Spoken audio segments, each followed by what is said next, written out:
Hello and welcome to Taking Liberties, episode 21. Can you believe it? We're 21 episodes in this year. And today we have we have Zeev joining us from Victoria. G'day. Lee joining us from Western Australia. No, I can't believe it's 21 episodes in. You're lying. You're from the government. This is a communist conspiracy. I need to hyphenate my name to avoid being tracked by the government because, that's how through grammar. And Tim Thank you, Sovereign Citizen Lee. Yeah, Go. and Tim from Victoria as well. Yeah, more southern Victoria. More southern Victoria. And thanks, Lee, for giving away the fact that we will be talking about the census. Just remember, August 9, do it online. Yep. That is the census. If you haven't heard the advertisements yet, you probably have been living under a rock. In which case, you will be rudely told tomorrow to do the census or risk a $180 fine per day. We will talk about that later, but we're first going to talk about, mostly because we spoke about the the NT intervention and what was going on in the detention centres last week. And I suppose we're going to be talking about that Bill Lee cartoon because, well, everybody's been talking about it. It certainly got a reaction. Yes, and that was what was intended. Now, I've described it as basically an incident where Bill Leak has quite effectively poisoned the well. Now, if you aren't familiar with that, please look up the Wikipedia definition, but poisoning the well is effectively where you might have almost or very large levels of support, and to fracture the support, what you'll do is you'll go in and say, oh, well, if you agree with that, you must also agree with this. It's a common tactic typically used by feminists under the Mott and Bailey scheme, where they'll retreat to they'll make all sorts of absurd claims and always retreat back to, but feminism is about men and women being equal. So what alleged consensus did he poison in your mind? So, and as I discussed this in several places, prior to this particular cartoon, the general consensus was that there needed to be major criminal justice reform in the Northern Territory. And it had to do with the fact that there were a lot of first-time non-violent offenders with anywhere between 30 days and 6 months prison time for, again, they're non-violent offenders. Well, what were the offences they were put in jail for? So the ones I linked on in the ALS group, so the most prominent one that stood out to me was 30 days, where this young girl was basically a passenger in a car that was stolen. She had nothing to do with the crime. She just happened to be there, was listed as an accomplice, and had to spend 30 days in jail. Now, it's part of the Northern Territory's sort of tough love, scared straight policies. Unheard of anywhere else. You would not do that in New South Wales. You certainly wouldn't do it in Victoria. So, I mean, like, there's a clear problem there. Well, you have to look at, why this, law and order, crackdown has been implemented, and that's because, it's an election. Of course, it's, it goes too far, but you have to look at, what's caused this massive overreaction, and you can't deny that there is massive, social dysfunction in remote and regional Aboriginal communities that has caused this reaction.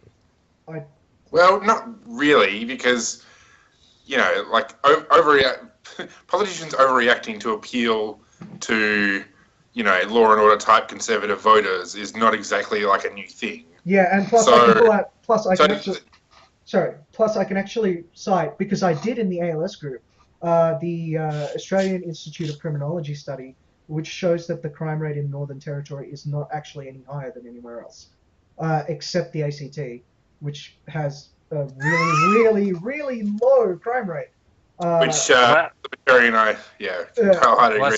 so everything's just rosy in Aboriginal communities then? Not rosy. It's just not any worse than anywhere else. Have you ever been to one? In terms of crime rates, let's qualify that statement. Yes, I should qualify in terms of crime rates. Yeah, but that's just according to the Australian Institute of Criminology. I mean, what would they know about criminology? Yeah. I mean, yeah. There are problems with remote communities in Western Australia and Queensland and the Northern Territory. I don't think anybody denies that. We talked about it all last week. We've talked about it previously. Welfare, all the rest of it. And let's be real. Like, it's not like those dynamics are not unseen anywhere else in the world. Like, if you go to any significantly poor community where there's like welfare dependency, intergenerational welfare dependency, you see that as well. So there'll be suburbs in Perth and suburbs in major cities where you have that sort of dynamic. It's just not as bad because you're in the city as opposed to being in the middle of frigging nowhere. So the fact that I don't think that ever justifies an overreaction. I mean, really. So with the Northern Territory, I didn't say it was justified. I'm just explaining this has led to this situation. Sure. I'm explaining, like, we've seen the symptom, but I'm trying to get it back to what's the cause. Yeah. So the cause is middle class voters want things to be a certain way. They see something they don't like. They encourage politicians to. They say get politicians to do something. And this is what they do. I mean, it's you see it in Western, you see it everywhere. You see it all over the place. Maybe not the exact same thing. It's how we got the lockout laws. Same, yeah. How you get the lockouts. It's how we got hoon laws in Western Australia. Like it's always the case that poor people do something that middle class voters don't like. The government then does a thing, and you just change the thing and you get a result. But isn't it also the fact that progressives have? They won't allow the welfare tap to be turned off, and they also won't allow these, remote communities where there's absolutely nothing there, no jobs, no prospects of anything. They won't. They want these communities to, stay alive. They don't want them to be shut down. Sure, but that's none of that has necessarily these Aboriginal people to live in inner cities. Mandatory minimum laws. I mean, like.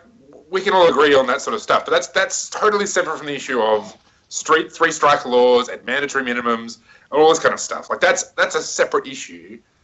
I would disagree that there's actually consensus on it. I think essentially you had dead silence on the right, and then the left were kind of starting to get to that point of maybe saying, well, maybe this is a thing we should do something about, and maybe sort of the undecided middle was starting to think this is something to do something with. But I think that the result is still the same with the Bill Leak cartoon. It's now divided into two camps. You've got Bill Leak's a racist, Bill Leak's not a racist. That's the end of the debate. Like, we really should be continuing to talk about criminal justice reform. Like, a lot of what we're seeing here is a result of that. And not just specifically mandatory immunity, but just like this particular approach to, okay, we've got problem kids, let's send them to prison. So, like there'll be other situations where you get that same sort of thing. And we need to talk about that as well. So it's not just mandatory minimums are the only thing to talk about in criminal justice, how we run prisons, all of that's also on the table. But I think mandatory minimum sentencing is like one significant part of this that was kind of being talked about and now it's not. Okay. Sorry, Zeev, I interrupted you. I started. Well, no, I was interrupting you. But okay. All I wanted to say was, look, the Bill Leak debate is a debate that has gone on for a week. Indigenous custody as an issue has gone on for decades. This is a high point, of course, that everyone's listening to the issue right now after the Four Corners story, and obviously Bill Leak has sucked some pretty valuable public attention time because public attention will reduce in the normal course of things for this kind of story over time. He has made a fair point, I think. But on the other hand, there are a lot of fair points to make in this discussion. And I think that there's been this tribal reaction between everyone calling him racist or not. And I think there's a fair point there to be made that perhaps that is the outcome, perhaps unintended, perhaps not, by Bill, that he's making a point now about political correctness that perhaps didn't have much to do with an agenda of criminal justice reform in the Northern Territory.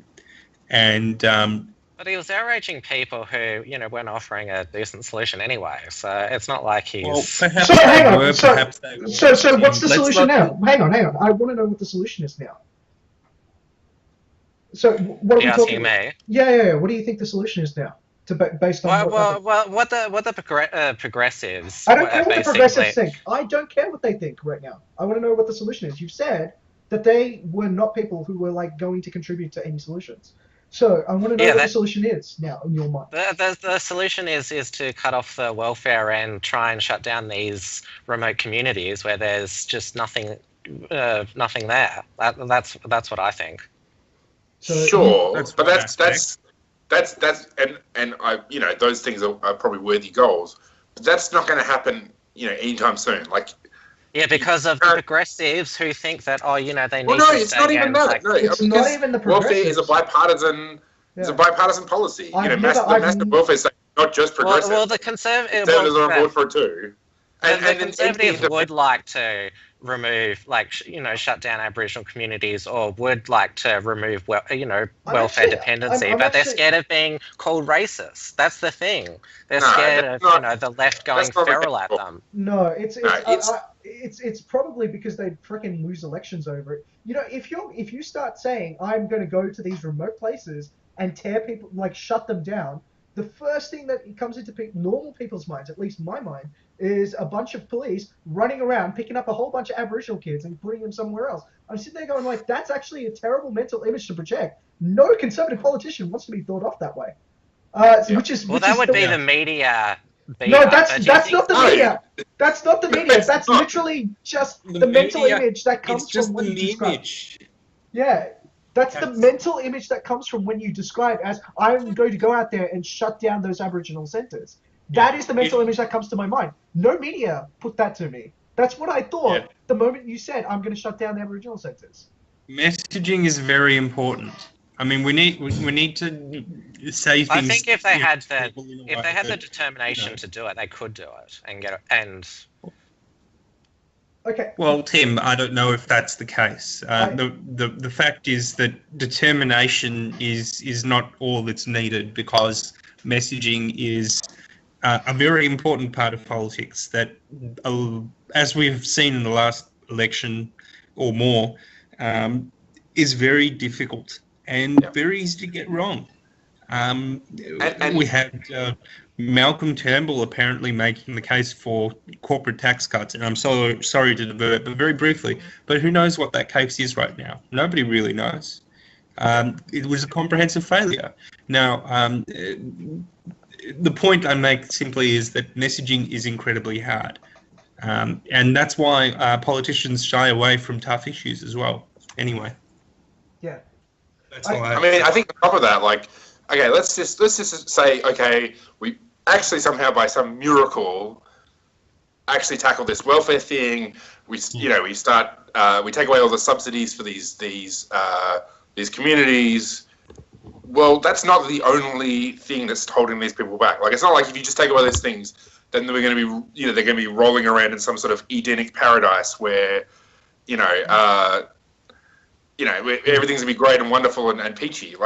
This unless you give them property rights, you give them in the cities unless you abolish basically labour regulation in the Northern Territory, which is almost wholesale. You need to completely eliminate the minimum wage. There's so much more than just those couple of things. Because if you took away those things, but you didn't didn't deal with labour regulation, you didn't deal with property rights, then just be poor. Essentially you'd end up with all of them living in town camps in major cities. It's not going to fix the problem. Cities for jobs and education. I mean, sure, it won't. It won't. It'll be easier. But they can't get a job if you're illiterate and you're an alcoholic and you don't have a stable family and you don't have a permanent address because you can't. These people end up living in town camps on the edge of cities. And they might get moved on by the cops every couple of months. A better chance for to rescue people from those communities if they're living in just the outer suburbs. Then, but they're not living in the suburbs. They're living in shanty towns. It's not like these people are going to move into the burbs and get a cat and live sort of Leave It to Beaver style. Like, this is way bigger than just we need to get them into city. Like, if you get them into towns, they still can't get a job. You know, they're still never going to have a job if they don't have an education. They can barely speak English. They're alcoholics. If they've got a criminal record, what the hell are they going to do? These people can't get jobs. That's a fair point. I think in so terms they're just of... better off in the middle of nowhere then, is that what you think? Well, no, I'm just saying it's much bigger than you just fix two things and everything. Yeah, I know it is, but I'm saying, you know, putting them where there's more opportunities, yes, there still will be these barriers, of course, but that would still be better than the present situation. I'm not offering a magical solution. I'm not sure it would be. I'm not entirely sure. For some, it might be. Maybe not for the worst case offenders that you're putting forward, Lee, but for other people living at the margins, perhaps who don't have those severe criminal records, perhaps, I don't know, they might have kids. Those kids might go to relatively normal schools.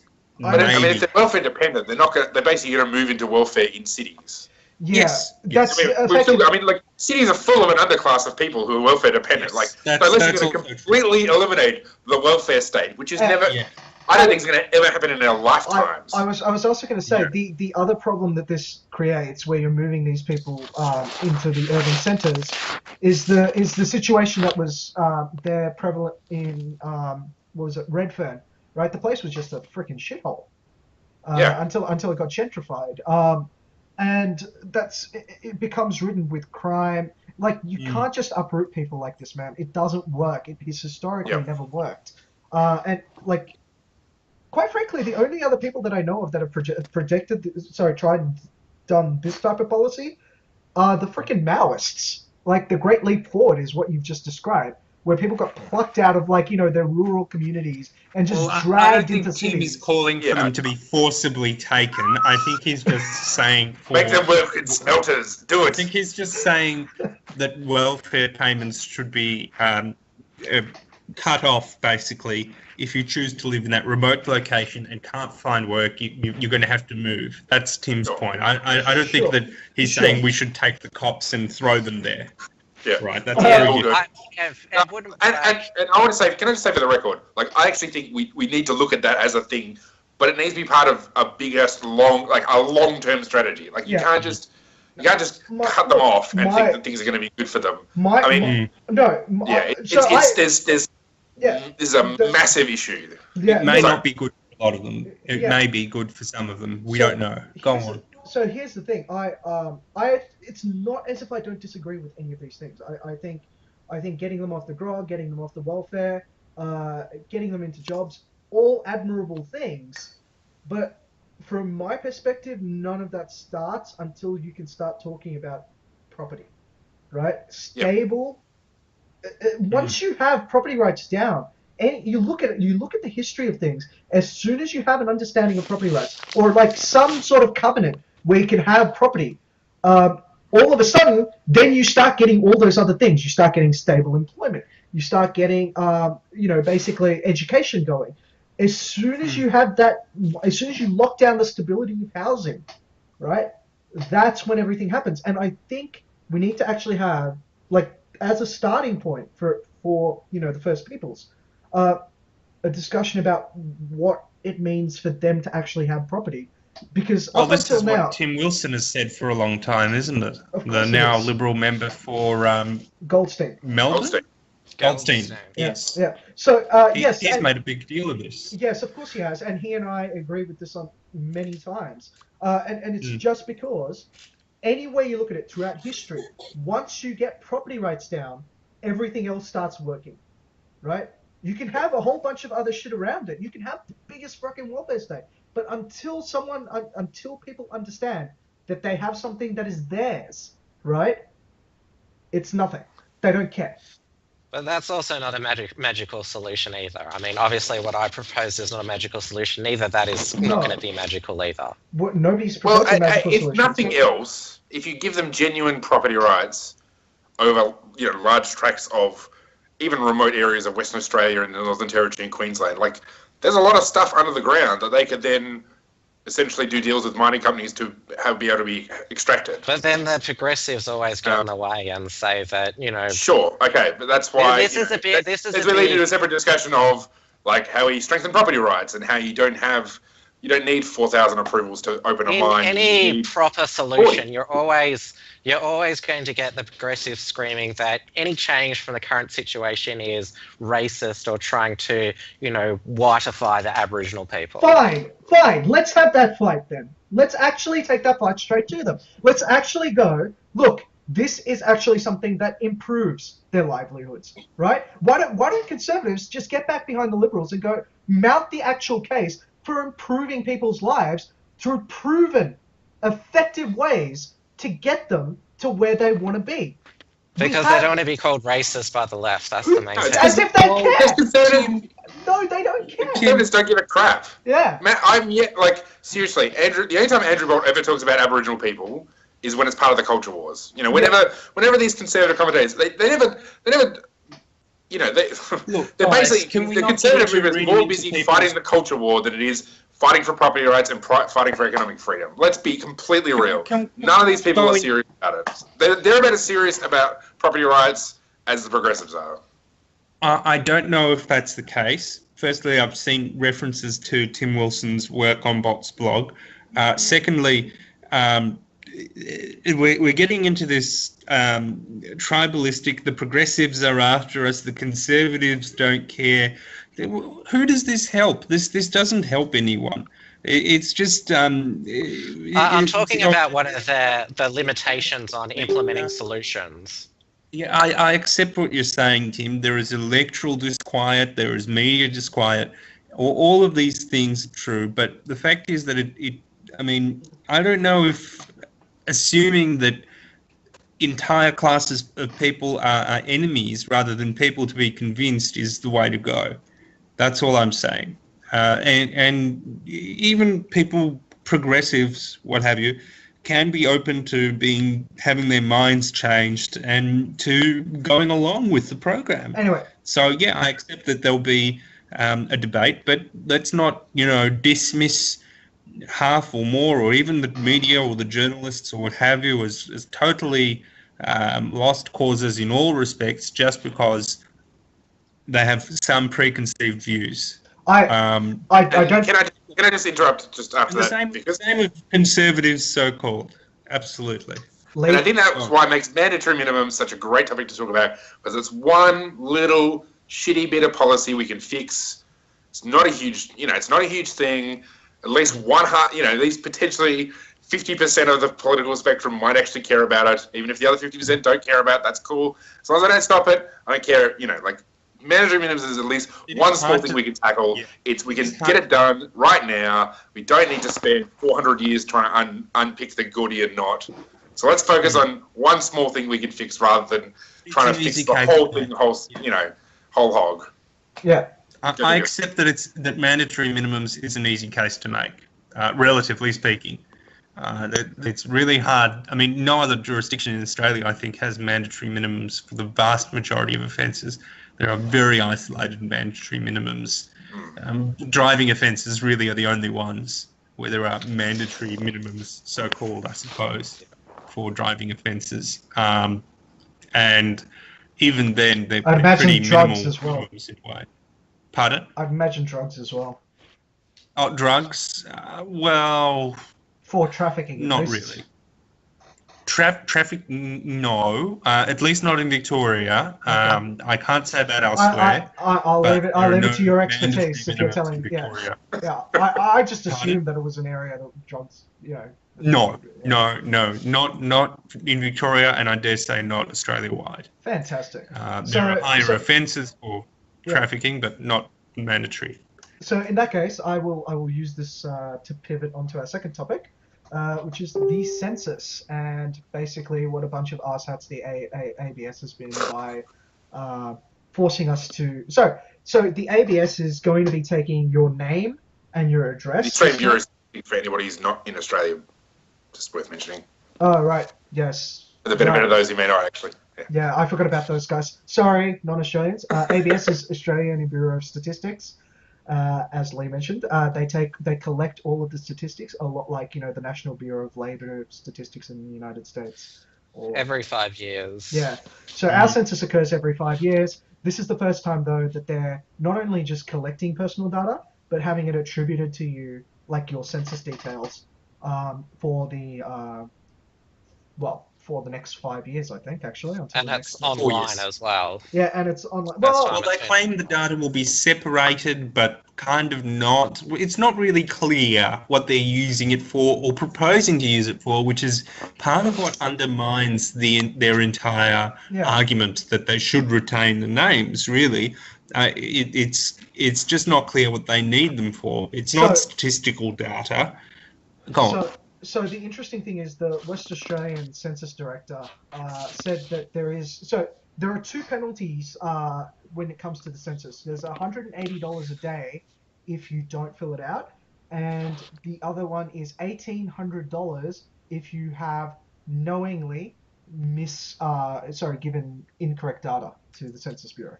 Now, the West Australian Census Director has said, and he's on the record, and you can go check Lifehacker, who have the entire transcript, as saying that it is absolutely fine for you to fill out the rest of the census, but not your name and address. Assuming you can do that online. We don't know yet. But yeah, I don't know either. And doing the paper form. So I think a lot of people have been ordering paper forms because you can specifically leave off your name and your address. One interesting point that I'd like to raise about the census is the libertarian perspective on the census, and that is an interesting one, I think, because if we look, for example, at data collection in a place like Hong Kong, which was run by a very libertarian fellow, or British libertarian fellow, for a good long few decades. Yeah. Pardon? His name was Copperweight. Yep. He made a very big point about how he never ordered the collection of statistics, because statistics, and the census in particular, are used to engage in central planning. Correct. Without statistics, government planners don't really have the slightest idea. I mean, obviously, they usually don't have much of an idea about how to plan out healthcare or education or what have you. But even without even an idea of the population or the number of people in a given locality, they don't have the slightest idea in the least how to provide for people. So statistics and the collection of the census is rightly, as politicians who believe in the big government state might say, is very important for them as central planners. From a libertarian perspective, it is an anathema, you might say, to divulge that information to the government, because it means that they have that information and can use it to engage in this very wasteful exercise. All right, correct. Done. Yep. Yeah, I mean, sorry, you go, Tim. Yeah, well, sort of, I think the main point of the census, well, basically, from what I can see, is just to provide, information on what's the ethnic makeup of Australia, what are the, religious, denominations, where do most people live. I mean, just, to have, up-to-date information on those sorts of things, how many have been to school, university, that sort of thing. Absolutely. Which, I think there's probably uses for that data. I just don't think it needs to be collected coercively. So, Yeah, I mean, that is the main thing. Well, actually, yeah, I mean, it's, there's I'm sure academics and stuff would use this information all the time, and that's great, good for them. But yeah, academics can also work with incomplete data. They work with when they do a survey, they don't survey 24 million Australians, they survey 14,000 people, and they sort of extrapolate from that. Sample, so, yeah, the sample. That's right. Yeah, so it's they can work with the fact that it's not coercively taken. Having said that, I mean, I think it's one of those things that's probably not going to change soon. It is what it is. Yeah, so it just comes down to what, and I personally, okay, so obviously don't like central planning, but for me, it's more of an issue that they're sort of collecting, they're essentially creating files on people, yes, which is a problem. I don't mind giving them my data, because it's not that big a problem. I think if every libertarian would say, we're not going to do the census because we're rebelling against central planning, I don't think it's going to change the fact that we centrally plan things. That's going to happen for the foreseeable future. I think it's more just, let's not have databases of people they can then use to, say, round up and put in camps, which is what census data has been for in other places. And probably even in Australia. Yeah. Well, that's the big concern here, because names and addresses are now being retained, so people are very concerned that their personal information might be linked to their name and address, and in that way, you might find out what religion a person is, or which isn't compulsory in the census, but if you do fill it out for the sake of argument, or you might find out what income level they are, or what ethnicity they are, or what have you. But the government, they collect our data in heaps of other, like our driver's license has a lot of personal information on it. So there's name and address. Card. It doesn't have anything else. Oh, date of birth, yeah, I suppose. Yeah, date of birth. No. Actually, so some of the fields that they are collecting that are mandatory actually confuse the fuck out of me. So, like, for example, they've said that they're collecting gender, right?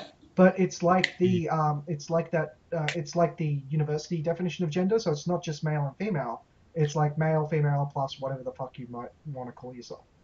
And they've got like whatever unique popsicle you want to be. And I'm sitting there going, like, I can understand if you want to know male and female, because you might want a head count for healthcare purposes.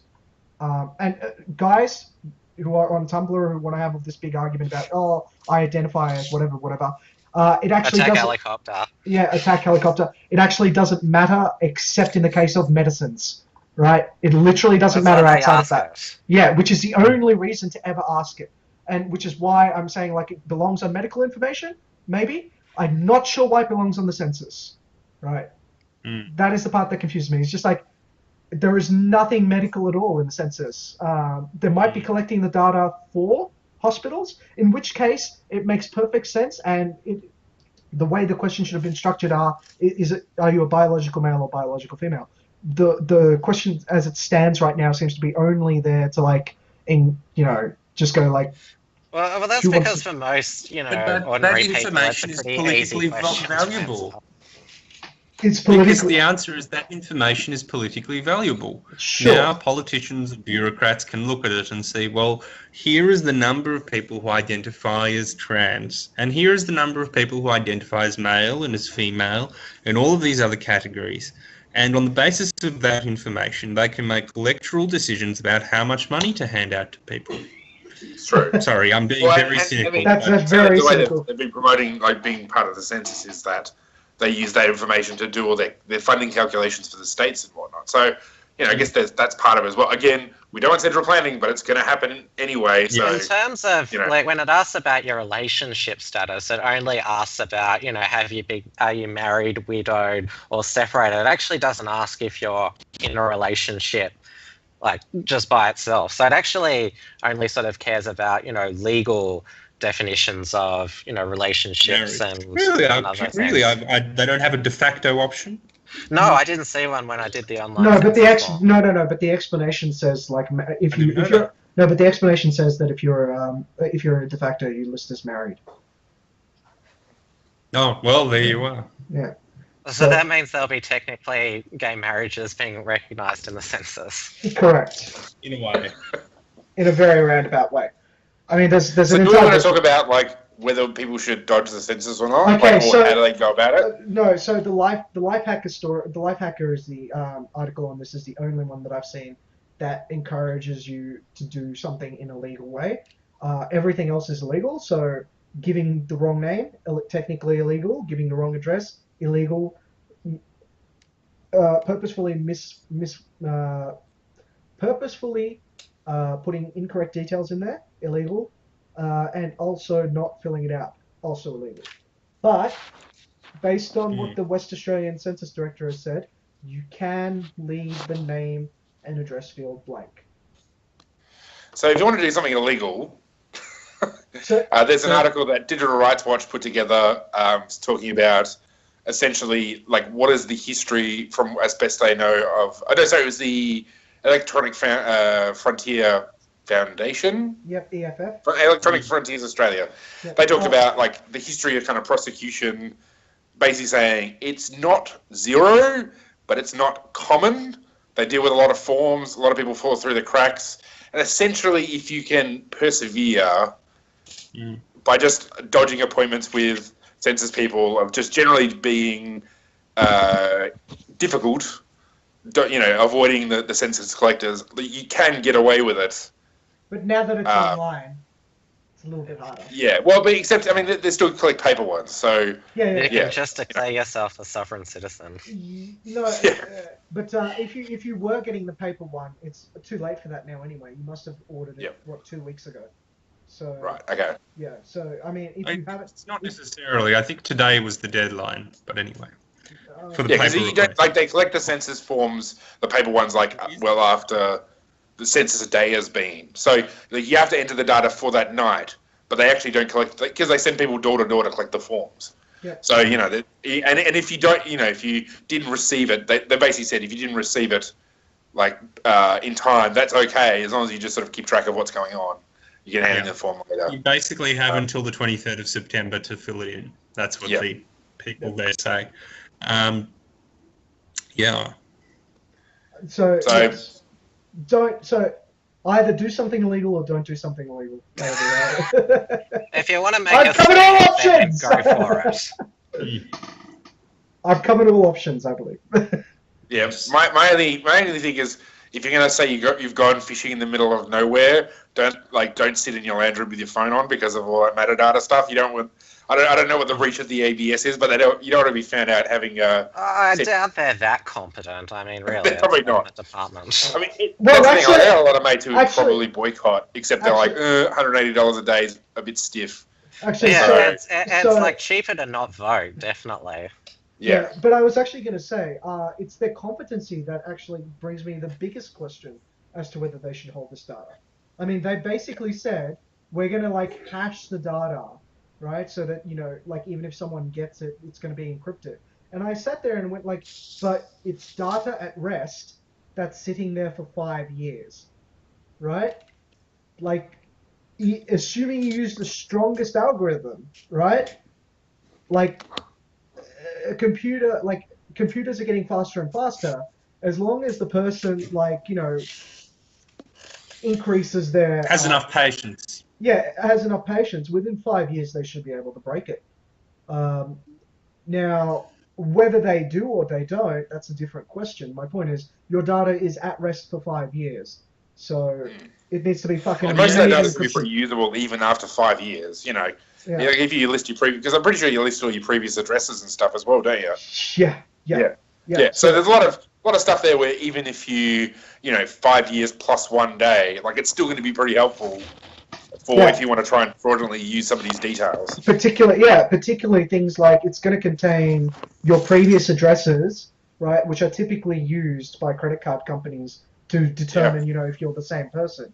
The other thing it has is family names. So many people use their mother's maiden name as a secret password because it's the default question, which is why secret passwords are ridiculous and nobody should ever use them.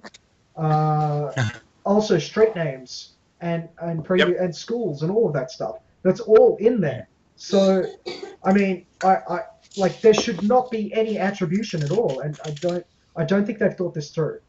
So, don't. My best advice is listen to the WA director and don't put your name in.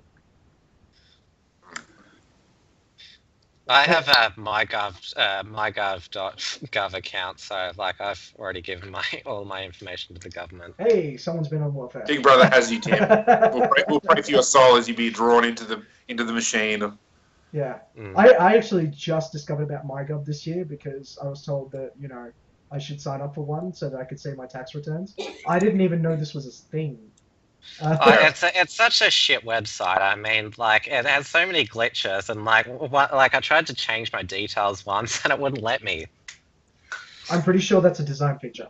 But keeping that in mind, we've gone 7 minutes overboard, so I think this is a good time to call it quits and say that we'll be back next week.